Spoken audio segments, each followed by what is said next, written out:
Welcome back. We're here to preview Saturday lunchtime's Premier League game between Everton and Sunderland. Matt, we'll start with Sunderland. They're still in the bottom three, but got an encouraging 2-1 win over Southampton. Yeah, it was a good win, wasn't it? Obviously, at this stage of the season, they've drawn too many games. I think that's been the story of their season. But to obviously pick up all 3 points at home is massively important. The game itself, Southampton obviously still in, probably out the race now for the top four. But if they'd have won that game, probably still could have finished in the top four. But 2 penalties, Jordi Gomez, he's had an okay season, but he's good from the spot, isn't he? He always was good when he was at Wigan, takes a good penalty, and obviously they went 1-0 up, then the goal conceded was poor from the goalkeeper, wasn't it? Pantinimon comes out, Virginie takes him out, I'm not sure what the defender's doing, and then Mane obviously puts it in, but to come back again, get the second goal from another penalty, James Ward-Prowse get himself sent off. I think it was a fair decision, he did take him out, threw on goal, it was the photo thing, wasn't it? So another pressure penalty, scored it, put it away 2-1 and then held on. I think it was important. You looked at Advocate after and it was so important to get that 3 points, because if they keep drawing games they're going to go down obviously this stage of the season, sitting in 18th, but they have got a game in hand, and I think was it 2 points between themselves and 14th place Aston Villa, so they're still banging the race. You've got to look at, you probably think QPR and Burnley are both down at this stage, obviously not decided but pretty much decided. Then you've got the battle for the third one, so Sunderland sitting in 18th, but this is a massive game. If they can go to Everton and win, then they've obviously got the game in hand as well, so never know.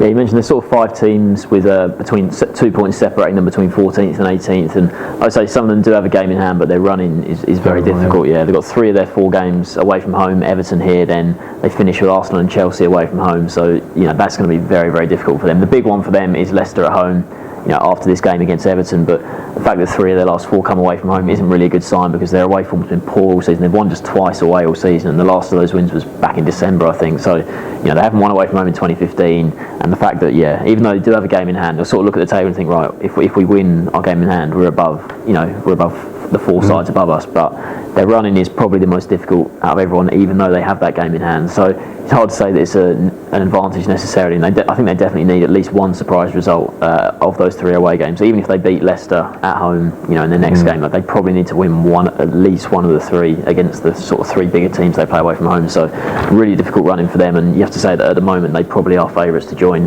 Burnley and Leicester in going down. Yeah, obviously it's a tough game, like you mentioned, against Everton. Been in good form recently, haven't they? 4 wins in 5, and beat Manchester United the week before 3-0. Very good result. But go to Aston Villa, who Aston Villa have been very good under Sherwood, haven't they? I think they've been really strong in terms of going forward and scoring goals. Benteke again.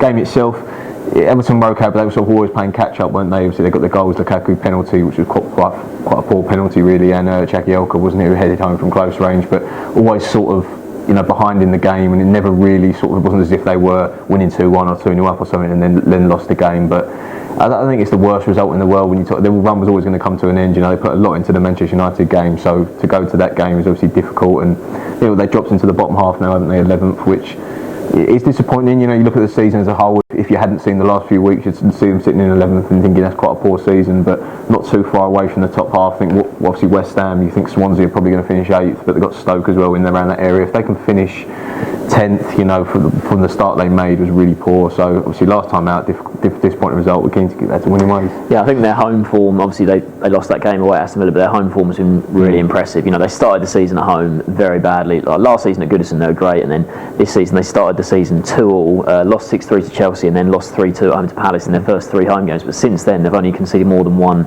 on one occasion. That was against Leicester in a 2-2 draw with Leicester. So they've been pretty good at home. They've lost just 1 of their last 14 at Goodison, and they've won their last 4 there as well. So that's the sort of home form you expect from them. Like you say, that United game was a big one. That showed how strong they can be at home. They were brilliant in that game. Great atmosphere. It's not the biggest stadium. It's about sort of 40,000 at Goodison, but the atmosphere there's fantastic. And like when they're on this sort of run at home, they're very, very hard to beat. And I think it's quite encouraging signs for next season. Certainly, like you say, the season on the whole, they didn't go that far in Europe. Got to the knockouts, brilliant in the group stage. Got to the knockout stages, but then disappointing to go out to Dnipro, I think it was. And so that was disappointing in Europe. Didn't go too far in the cups. The season on the whole has been poor, but certainly the way they've finished the season is a positive sign for next season. And there's no way Martinez is going to lose his job now, because he's shown in the last sort of couple of months, what this squad is capable of. Yeah, I think you mentioned about Martinez. It's going to be a big summer for him, isn't it? In the club, you talk about players being interested. They're always going to be interested in Everton players. You've got so many good players, and then James McCarthy's obviously one in midfield. But I think the 2 guys at the the back as well. Seamus Coleman's obviously been linked with Chelsea as well, but John Stones is the one, 27 million they're talking about, and I think we need to keep hold of him, don't they? You know, they bought him in, he had a few, I think Barnsley, wasn't it, they bought him from, and he had a few sort of games where he had to bed in, but now he's one of probably the main man back there. We've obviously Jagielka this has gone out, and he's the top player, isn't he? Stones, you know, he's so strong, he's not the tallest, but he's good in the air, he's good on the ball, and I think he's the one player, but you think about it, if he goes to Chelsea, is he really going to get a game? You know, they've got Zuma back there, Terry's still there, Cahill obviously, so I don't think he will leave, but it will send out a good sign. And then obviously, let's talk about Lukaku leaving as well, maybe, but in certain reports and stuff. But I think if they keep the majority of their players and can add here and there, talk about Lennon maybe going there permanent, then they can have a good season. They'll probably challenge for the top 6, top 7 next season if they.